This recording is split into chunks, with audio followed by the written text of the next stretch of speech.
കഞ്ചാവ് കടത്ത് സംഘത്തെ പോലീസ് പിടികൂടിയത് സാഹസികമായി. ചാവക്കാട് മേഖലയിൽ വിറ്റഴിക്കാനാണ് കഞ്ചാവ് എത്തിച്ചതെന്ന് പ്രതികൾ. മയക്കുമരുന്ന് വേട്ട തുടരുമെന്ന് city police commissioner Nakul R Deshmukh. Thrissur ജില്ല മയക്കുമരുന്നിന്റെ ഒരു ഹബ്ബായി മാറുകയാണോ? ഏറ്റവും ഒടുവിൽ 38 കിലോ കഞ്ചാവാണ് ബാംഗ്ലൂരിൽ നിന്ന് കൊണ്ടുവരുന്നതിനിടെ കുന്നംകുളം പോലീസ് പിടികൂടിയത്. സമയം പുലർച്ചെ 3:30. കഞ്ചാവ് കടത്തുന്നതുമായി ബന്ധപ്പെട്ട് പോലീസിന് രഹസ്യ വിവരം ലഭിക്കുന്നു. പോലീസ് ജില്ലാ അതിർത്തിയായ ചാലിശ്ശേരിയിൽ കാത്തു നിൽക്കുന്നു. ഇത് കുന്നംകുളം പോലീസിന്റെ ജീപ്പാണ്. ഈ പോലീസ് ജീപ്പാണ് ചേസ് ചെയ്ത് പ്രതികളെ പിടികൂടിയത്. 2 പേരാണ് ഉണ്ടായിരുന്നത്, സനലും മുബഷിറും. ഈ 2 പേരും നേരത്തെ മയക്കുമരുന്ന് കേസിൽ പ്രതികളുമായിരുന്നു. ഏറ്റവും ഒടുവിൽ ഇവർ കഞ്ചാവ് കടത്തുന്നുണ്ടെന്ന് വിവരം ലഭിച്ച പോലീസ് ഇവർക്കായി വലവിരിക്കുകയായിരുന്നു. വിവരം സത്യമാണെന്ന് പുലർച്ചെ മനസ്സിലാവുകയും ചെയ്തു. ഈ സ്വിഫ്റ്റ് കാറിലാണ്, KL 48T4401 എന്ന നമ്പറുള്ള ഈ സ്വിഫ്റ്റ് കാറിലാണ് കഞ്ചാവ് കടത്തിയത്. ചാക്കുകളിലായി സീറ്റുകളിൽ വെച്ചിരിക്കുകയായിരുന്നു. പോലീസ് പിന്തുടർന്നപ്പോൾ അതിവേഗതയിൽ തന്നെ ഇവർ മുന്നോട്ട് കുതിച്ചു. പോലീസിൽ നിന്ന് രക്ഷപ്പെടാനായി കുതിച്ചപ്പോൾ അതീവ സാഹസികമായാണ് പോലീസ് പ്രതികളെ പിടികൂടിയത്. ഏറ്റവും ഈ വിപണിയിൽ വലിയ മതിപ്പുള്ള, വലിയ ആവശ്യക്കാരുള്ള കഞ്ചാവാണ്, ഹൈബ്രിഡ് കഞ്ചാവാണ് കൊണ്ടുവന്നത് എന്നുള്ളതാണ് മനസ്സിലാക്കാൻ സാധിക്കുന്നത്. 40 കിലോയ്ക്ക് അടുത്ത് തൂക്കമുണ്ടായിരുന്നു. ബാംഗ്ലൂരിൽ നിന്ന് കൊണ്ടുവരുന്നു. ബാംഗ്ലൂരിൽ നിന്ന് പല തവണയായി ഇവർ നേരത്തെയും മയക്കുമരുന്ന് എത്തിച്ചതായി പോലീസിന് വിവരം ലഭിച്ചിട്ടുണ്ട്. കൂടുതൽ ചോദ്യം ചെയ്യുകയും ചെയ്യുന്നു.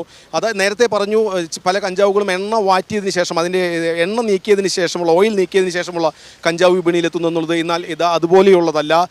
വിപണിയിൽ വലിയ വിലയും മതിപ്പുമുള്ള കഞ്ചാവാണെന്നാണ് പറയുന്നത്. നമുക്ക് ആ ദൃശ്യങ്ങളിലേക്ക് തന്നെ പോകാം. ഇപ്പോൾ തൊട്ടടുത്തുള്ള റേഷൻ കടയിൽ കൊണ്ടുവന്ന് കഞ്ചാവ് തൂക്കം നോക്കി ചാക്കിലാക്കി കെട്ടിവെച്ചിരിക്കുന്ന ദൃശ്യങ്ങൾ നമുക്ക് കാണാൻ സാധിക്കും.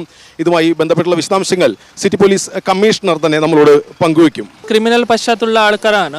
ഈ ഡ്രഗ്സിൻ്റെ ബിസിനസ് ഒരു പ്രോഫിറ്റബിൾ ബിസിനസ്സാണ്. ബിക്കോസ് ഇതിൻ്റെ ഈ പ്രോഫിറ്റ് മാർജിന് ഇപ്പം നമ്മൾ ഇന്ന് പിടിച്ച ഗാഞ്ച ഏകദേശം ഒരു 38 കിലോ ഉണ്ടെങ്കിൽ അതിൻ്റെ വാല്യൂ കേരള വന്ന ശേഷം അത് ഏകദേശം ഡബിൾ ആവുന്നുണ്ട്. So that is why people are doing into this. പിന്നെ ക്രിമിനൽ പശ്ചാത്തലമുള്ള ആൾക്കാർക്ക് ഇതിനെ ഒന്നും ഇത് നോക്കാതെ അവരെപ്പോഴും രക്ഷപ്പെട്ടും അത് ഒരു അതിൻ്റെ ടെൻഡൻസിയിലാണ്. That's why it is coming. ഓരോ കണ്ണുകളെ നമ്മൾ പൊട്ടിക്കുമ്പോഴും മറ്റു കണ്ണുകൾ പിടിമുറിച്ചുകൊണ്ടിരിക്കുകയാണ്. ഇനി തൂഫാൻ്റെ അടുത്ത ഘട്ടം എങ്ങനെയായിരിക്കും? അടുത്ത ഘട്ടങ്ങളിൽ നമുക്ക് മേജർ പാർട്ട് എന്താണ്, നമുക്ക് ഓരോ ക്രിമിനൽസോ ഇല്ലെങ്കിൽ ഒരു ക്യാച്ചൊക്കെ എടുത്ത് കിട്ടിക്കഴിഞ്ഞാൽ അതിൻ്റെ ഒരു വാക്യൂമിൽ അടുത്ത ടീം വരുന്നുണ്ട്. നമുക്ക് ഇതുണ്ടാകുന്ന രണ്ടാമത്തെ ബോധവൽക്കരണമാണ്. ബിക്കോസ് നമുക്ക് സോഴ്സ് സൈഡും അതിൻ്റെ കൺസംഷൻ സൈഡും നിർത്തേണ്ടതാണ്. സോ മേജറായിട്ട് നമുക്ക് കൺസംഷൻ സൈഡ് നോക്കിയിട്ട് കൺസംഷൻ സൈഡുള്ള ആൾക്കാർ നമ്മൾ ബോധവൽക്കരണം ചെയ്തിട്ട് we have to stop its consumption. So when the consumption will end, the automatically supply will also stop. So our action is a multiprong സ്ട്രാറ്റജിയാണ്. നമുക്ക് സോഴ്സും നിർത്തണം, അതിൻ്റെ കൂടി ഇവിടുത്തെ കൺസംഷനും നിർത്തേണ്ടതാണ്. എന്തായാലും വേട്ട തുടരുകയാണ്. ഏറ്റവും ഒടുവിൽ വേട്ടയിലാണ് 40 കിലോയ്ക്കടുത്ത് കഞ്ചാവ് പിടികൂടിയത്. നമുക്ക് ഈ വാഹനത്തിൻ്റെ ദൃശ്യങ്ങൾ ഒരിക്കൽ കൂടി നമുക്കൊന്ന് കാണാൻ സാധിക്കും. വാഹനം ഓടിച്ചിരുന്നവർ പോലീസ് ജീപ്പിൽ ഇടിക്കാൻ ശ്രമിച്ചു, മറ്റു വാഹനങ്ങളിൽ ഇടിക്കാൻ ശ്രമിച്ചു. അതീവ സാഹസികമായാണ് പിടികൂടിയത്. എന്തായാലും മയക്കുമരുന്ന് വേട്ട തുടരുക തന്നെ വേണം. TCVക്ക് വേണ്ടി ക്യാമറമാൻ ആഷിഖിനോടൊപ്പം മുകേഷ് ലാൽ.